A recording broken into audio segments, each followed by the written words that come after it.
Salve, aluno da EJA! Hoje eu trago para você a leitura de uma história do livro Contos Brasileiros 1, da editora Ática. O conto foi escrito por Inácio de Loyola Brandão, um escritor de Araraquara, interior de São Paulo, muito premiado e escreveu vários livros. O conto se chama O Homem que Espalhou o Deserto. Conta a história de um homem que desde criança sente o prazer perverso por destruir a natureza. E de tanto que ele destruiu a natureza, ele é chamado então de o homem que espalhou o deserto. A história traz um ingrediente de surrealismo e que nos faz pensar sobre um assunto muito importante.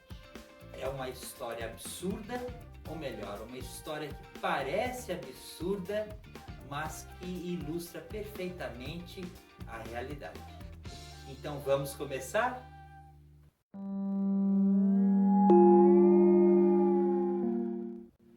Quando menino, costumava apanhar a tesoura da mãe e ir para o quintal, cortando folhas das árvores. Havia mangueiras, abacateiros, ameixeiras, pessegueiros e até mesmo jabuticabeiras. Um quintal enorme que parecia uma chácara e onde o menino passava o dia cortando folhas.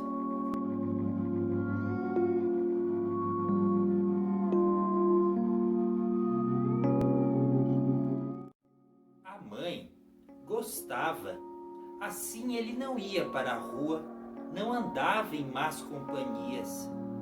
E sempre que o menino apanhava o seu caminhão de madeira, naquele tempo ainda não havia caminhões de plástico, felizmente. E cruzava o portão, a mãe corria com a tesoura. Tome, filhinho, venha brincar com as suas folhas. Tome. Ele voltava e cortava.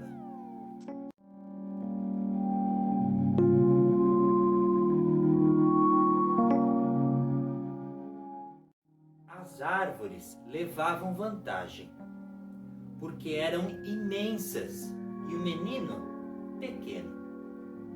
O seu trabalho rendia pouco, apesar do dia a dia constante, de manhã à noite. Mas o menino cresceu, ganhou tesouras maiores, parecia determinado, à medida que o tempo passava, a acabar com as folhas todas.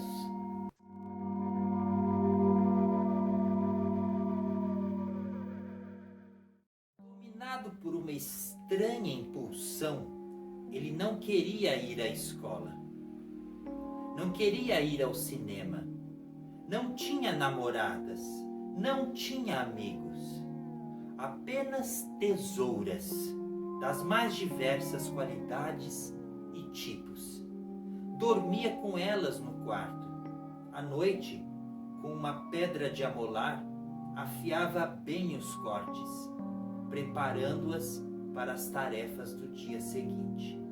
Às vezes, deixava aberta a janela para que o luar brilhasse nas tesouras polidas. A mãe, muito contente, apesar do filho detestar a escola e ir mal nas letras. Todavia, era um menino comportado, não saía de casa, não andava em más companhias, não se embriagava aos sábados, como os outros meninos do quarteirão, não frequentava ruas suspeitas, onde mulheres pintadas exageradamente se postavam às janelas, chamando os incautos. Seu único prazer eram as tesouras e o corte das folhas.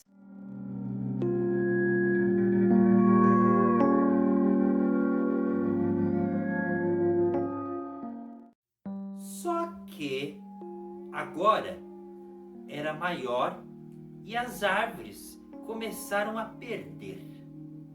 Ele demorou apenas uma semana para limpar a jabuticabeira, 15 dias para a mangueira menor e 25 para a maior. 40 dias para o abacateiro, que era imenso, tinha mais de 50 anos. E 6 meses depois, quando concluiu, já a jabuticabeira tinha novas folhas e ele precisou recomeçar. Certa noite, regressando do quintal, agora silencioso, porque o desbastamento das árvores tinha afugentado pássaros e destruído ninhos, ele concluiu que de nada adiantaria podar as folhas. Elas se recomporiam sempre. É uma capacidade da natureza morrer e reviver. Como o seu cérebro era diminuto, ele demorou meses para encontrar a solução. Um machado.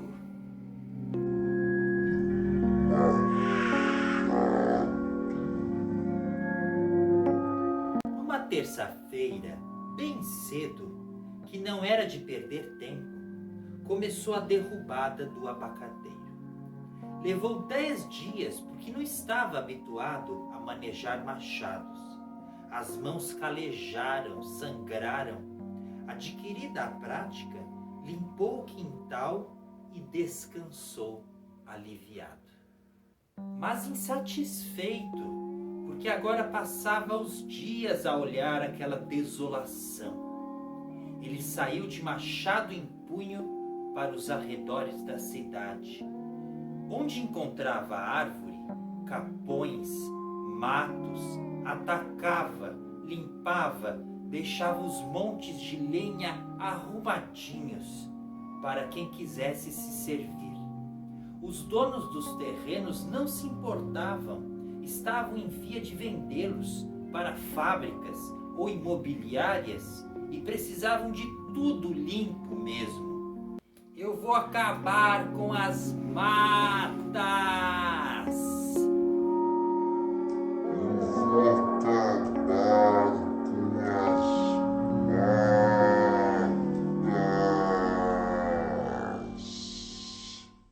E o homem do machado descobriu que podia ganhar a vida com seu instrumento. Onde quer que precisassem derrubar árvores, ele era chamado. Não parava. Contratou uma secretária para organizar uma agenda. Depois, auxiliares. Montou uma companhia.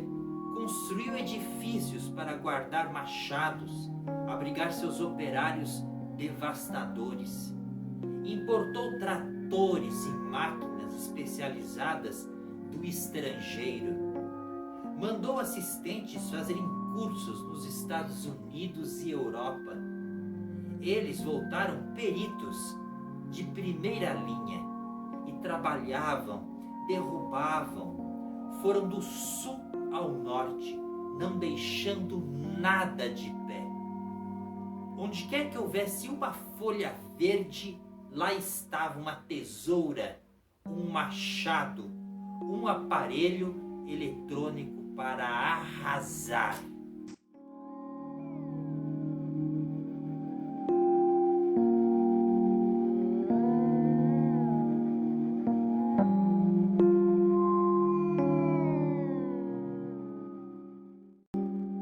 Enquanto ele ficava milionário, o país se transformava num deserto. Terra calcinada. E então o governo, para remediar, mandou buscar em Israel técnicos especializados em tornar férteis as terras do deserto. E os homens mandaram plantar árvores.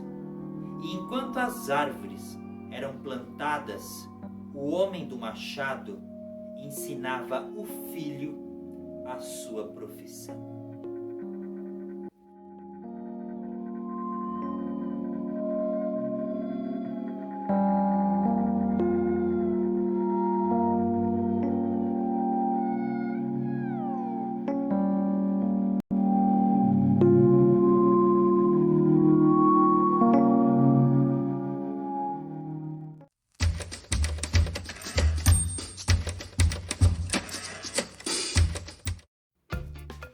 veja que o recurso ao surrealismo ou ao fantástico é apenas um meio que o escritor encontrou para mostrar um dos maiores problemas do mundo atual, que é a destruição do meio ambiente. O homem que espalhou o deserto começou desde criança a destruir a natureza, uma espécie de brincadeira. Ele foi ensinado a destruir a natureza, como se destruir a natureza fosse algo bom a ser ensinado. Ele continuou a destruir a natureza até que contratou funcionários, comprou máquinas e criou uma empresa especializada em destruir. Não é isso o que de fato acontece no nosso país?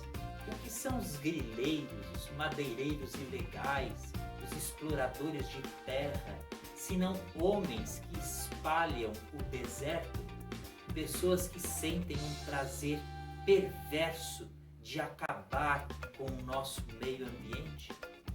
E pior, ainda com a ajuda muitas vezes dos nossos governantes.